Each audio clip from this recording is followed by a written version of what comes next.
Thanks for tuning in to the Prime Bookseller Podcast, the bi-weekly podcast discussing all things Amazon bookselling. Hey everybody, welcome back to another episode of the Prime Bookselling Podcast. I'm Eric, and we're back again.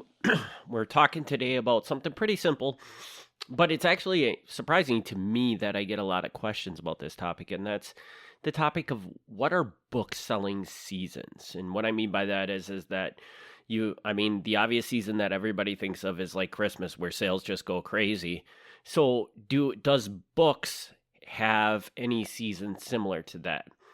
And this question can be kind of confusing, but there are two definitive seasons that books do have beyond. Obviously, certain seasons, like the example of Christmas.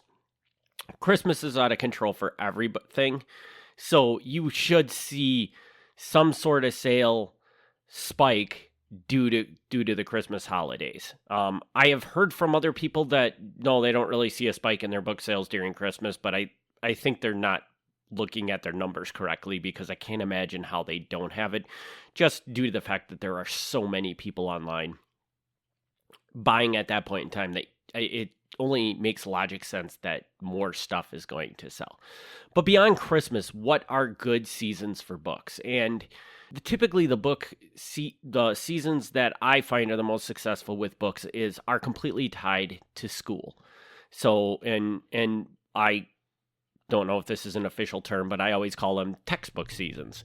So, and the main textbook seasons that I see are, the big one is, and again, I'm not really sure why this is, but the July to August, and even sometimes into September a little bit, season is by far the biggest textbook season. And obviously the reason for that is just because everybody's going back to school and they're online buying their college books and things like that. And if you're sitting there thinking, well, I don't foresee myself selling a lot of textbooks, so this season really doesn't have an effect on me, you would be very wrong. There are countless books that we kind of coin as being invisible textbooks, which means that they are not textbooks. They look like a normal book that anybody would go to a bookstore and buy, but they're heavily used by colleges for something.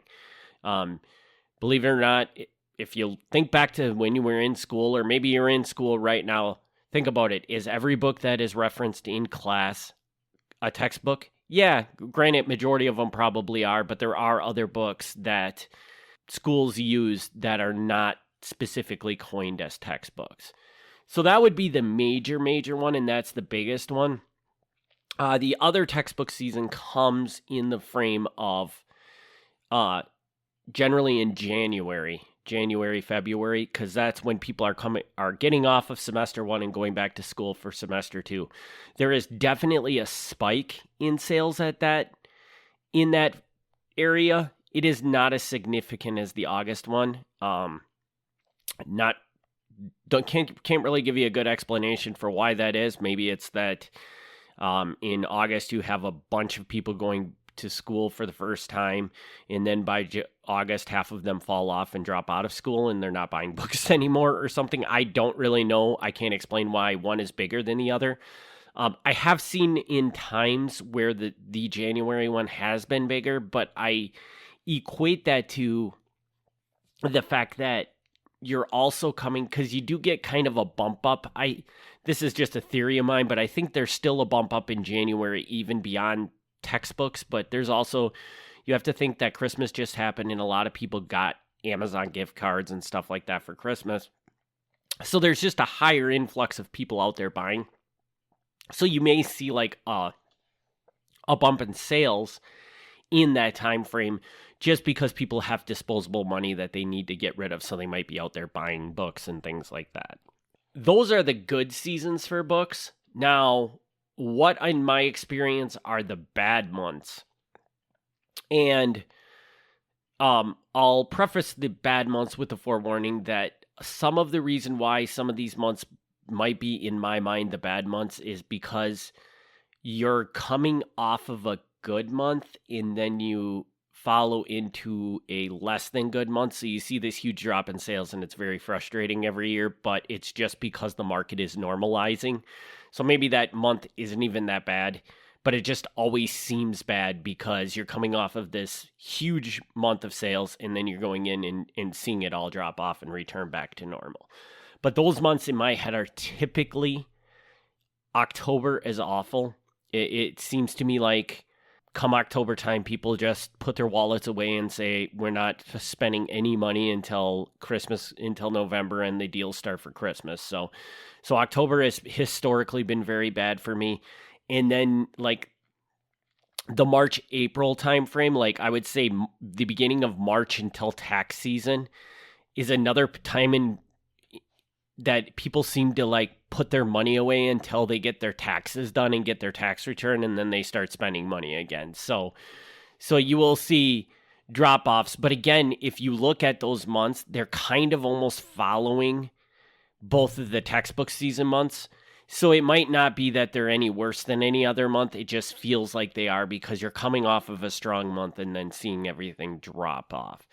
So that kind of gives you an outlook on what the different textbook seasons are. I just wanted to put that out there because this is a question that I never really thought of, but I find that there's a lot of people that I talk to and they're like, well, what are the good months for selling books? And it's like, I guess I never thought of why somebody would want to know that, but now there's a podcast for you, so you know at least my opinion on what the solid months and what the weak months of selling books are. The other thing I can talk about with trends of that is that once you come off of Christmas, I typically have the feeling that pretty much from Christmas all the way until like May, it's pretty flat. I don't typically see really strong months of sales in there, but then like once June comes around, you start seeing it swing back up, and it starts. And I think a lot of that has to do with the fact that while I equate textbook season to being mostly August, I really do think that like a lot of institutional buyers and stuff like that are jumping on and starting as early as June. So you see that kind of that sales start fluctuating upwards because of that, and then it goes into the textbook season. You have this really strong textbook season, and then it kind of drops off until you see Christmas again.